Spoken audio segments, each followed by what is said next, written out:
Hello, it's Aaron from Spiritual Science, and today I will be sharing my spiritual journey on how I got into Nichiren Buddhism. Please be respectful, please be open-minded, and I hope you enjoy this video. I want to share my experience with Buddhism because it was very profound. Everything started last year when I began on my deep spiritual journey. I had questions about life overall. Why am I here on this earth? This universe? What's my purpose? It was a very tough journey because I felt guilty and ashamed of myself. You might be asking yourself why. I was raised Catholic, and so learning about other religions made me wonder if I was doing the right thing. Or would God punish me if I follow a different religion? During this journey, I had the honor to speak to shamans from Native American tribes, Buddhist and Taoist monks, among others. I'm also a very scientific person, and so the journey was even tougher. I wanted proof of their teachings, and not only actual proof, but logic as well.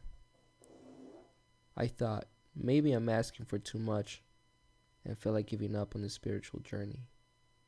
But then I find quantum physics.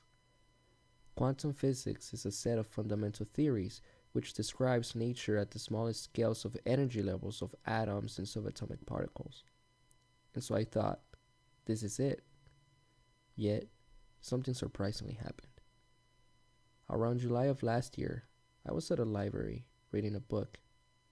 Then a lady approached me and asked, "Do you want to learn Buddhism?" It was a very random question, but of course I said yes. We had a very long conversation, and long story short, she hands me a card that read Buddhism 101. Her name was Hiroko, and she said, "Give Nichiren Buddhism a try. It will help you understand yourself and everything around you." I really wanted to attend Buddhism 101, but work became more demanding, as well as school. Fast forward 8 months later, I was leading a Qigong class, which is an ancient Chinese practice. A friend of mine approached me and gave me a card. She tells me, "You need to check this out."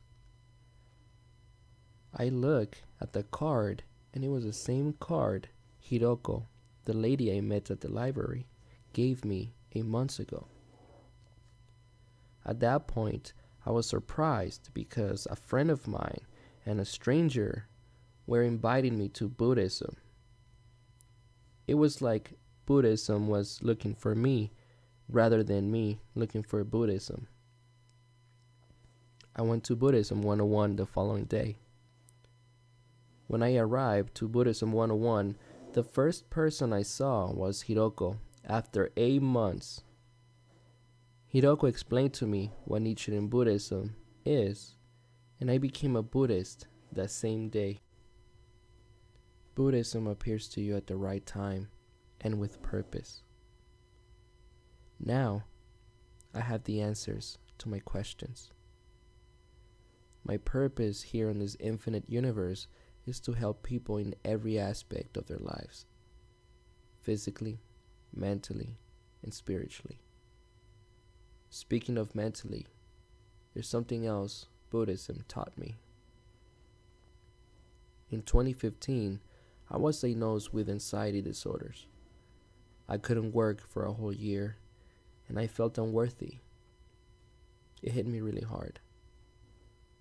At that time, I was a person that felt superior to others for some reason. I had anger problems, didn't have patience at all, and I wanted things to go my way. Again, I felt like a monster, unworthy, trash-like, yet lonely. Never had an anxiety attack in my life, and now I was dealing with anxiety disorders. I began to meditate, and during meditation I would see images of a Buddha.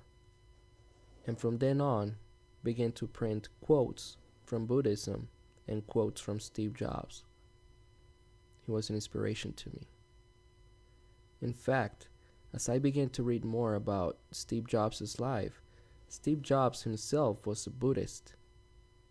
My point here is Buddhism was always there in my home, in people that inspired me, books I read, and most importantly, in my heart, without being aware of this presence. I've had many battles in life and still fighting some now. But remember, there is a continuum of past, present, and future. The past shapes your present, and at times we don't make wise decisions. But now, you are in the present, and so whatever you decide to do at this moment, that will create your future and in fact change your destiny. I want to close with this. In the course of our practice, various things arise on account of the negative causes and tendencies in our own lives. There may be times when we think, what did I do to deserve this? But we should not be swayed every time such phenomena arise, for it is already certain that we will become happy in the end. We should regard everything that happens to us in our practice as our training. If we do so, then later we will see the profound meaning and intention underlying each of these phenomena. Those are the words of Buddhist President Ikeda. Thanks for listening to my crazy life and experiences. And remember, the people who are crazy enough to change the world are the ones who do. Steve Jobs.